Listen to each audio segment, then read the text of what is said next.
Big TV భక్తి సమాచారం WhatsApp ఛానల్లో జాయిన్ అవ్వండి. అన్ని విశేషాలు ఎప్పటికప్పుడు తెలుసుకోండి.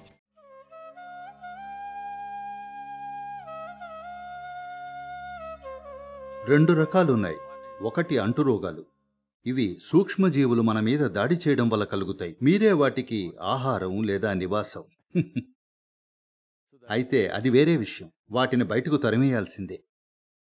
నేననుకోవడం కేవలం 25 నుండి 30% వరకు రోగాలు మాత్రమే అంటువ్యాధులు. మిగతావన్నీ దీర్ఘకాలిక రోగాలు. అంటే ప్రజలు తమకు తాము సృష్టించుకునేవి. ఎన్నో రకాల రోగాలను స్వయానా సృష్టించుకోవడంలో బిజీగా ఉన్నారు. ప్రతి సంవత్సరం ప్రజలు కొత్త కొత్త రోగాలతో బయటపడుతున్నారు. ఇక ప్రతిరోజు వాటిని చూసి డాక్టర్లు ఆశ్చర్యపోతున్నారు.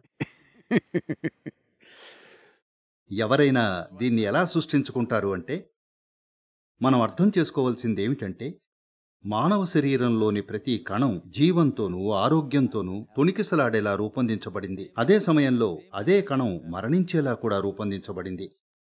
సమయం వచ్చినప్పుడు అది వ్యవస్థను ఒక నిర్దిష్టమైన పద్ధతిలో కుంగదీయడం చేస్తుంది. కాబట్టి ప్రతి కణం జీవం, శ్రేయస్సు, ఆరోగ్యం కోసం ప్రోగ్రాం చేయబడినట్లే మరణం కోసం కూడా ప్రోగ్రాం చేయబడి ఉంటాయి. ఒకవేళ మీరు ఏదో విధంగా తప్పు సందేశాన్ని సృష్టిస్తే, అంటే మీరు పంపించే సందేశం తప్పుగా ఉంటే, అప్పుడు కొన్ని కణాలు మీ చావు కోసం పనిచేయడం మొదలు పెడతాయి.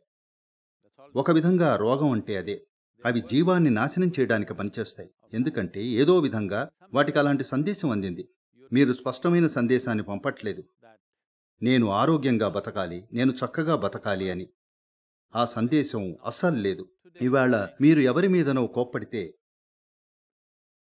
మీరు ఎవరితోనైనా కోపంగా లేదా ద్వేషంతో ఉన్నప్పుడు మీ వల్ల వారికి పెద్ద నష్టమేమీ జరగదు. మిమ్మల్ని మీరే విషపూరితం చేసుకుంటున్నారు. అలా మిమ్మల్ని మీరు నిజంగా రసాయనికంగా విషపూరితం చేసుకుంటున్నారని నిరూపించడానికి ఈ రోజు తగిన వైద్యపరమైన ఆధారాలున్నాయి. కాబట్టి మిమ్మల్ని మీరే విషపూరితం చేసుకుంటున్నప్పుడు శరీరంలో ఉన్న కణాల వ్యవస్థకు ఏ సందేశం అందుతుంది?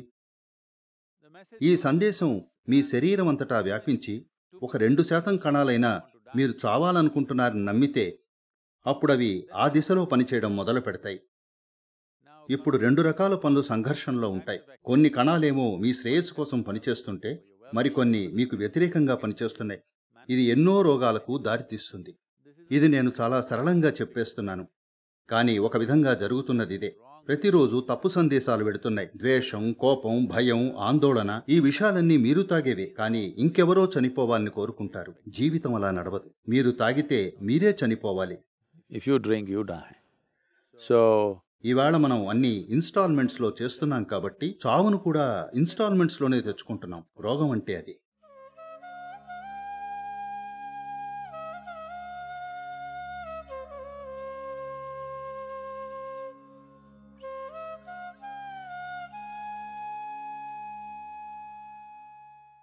చూడండి, ప్రతి వ్యక్తి తమ ఆరోగ్యం ఇంకా శ్రేయస్సు పట్ల నిబద్ధత చూపించేలా వారిని ప్రోత్సహించడం చాలా ముఖ్యం. దానికి వాళ్ళు కట్టుబడి ఉండాలి.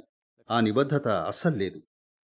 ఆసుపత్రి బయట హెల్త్ వర్కర్లు నిలబడి సిగరెట్ తాగుతుంటారు. అలాంటి వాళ్ళు ఇతరుల్ని వారి ఆరోగ్యం పట్ల నిబద్ధత చూపించేలా ఎలా చేయగలరు? మొట్టమొదటగా ఒక వ్యక్తికి తన ఆరోగ్యం, శ్రేయస్సు పట్ల నిబద్ధత కలిగేలా చేయాలి. అతను కట్టుబడి ఉంటే అప్పుడు అతనికి ఏది తినాలి, ఏది తినకూడదు, ఏం చెయ్యాలి, ఏం చేయకూడదు అనే ఎరుక వస్తుంది. ఇది అతని జీవితంలోకి వస్తే సగం సమస్యలు పోయినట్టే. ఇక అప్పుడు వాళ్ళు ఏదైనా రోగంతో బాధపడుతూ ఉంటే వాళ్ళకి ఏదో సాయం చేయొచ్చు. For more videos like this, subscribe Big TV channel.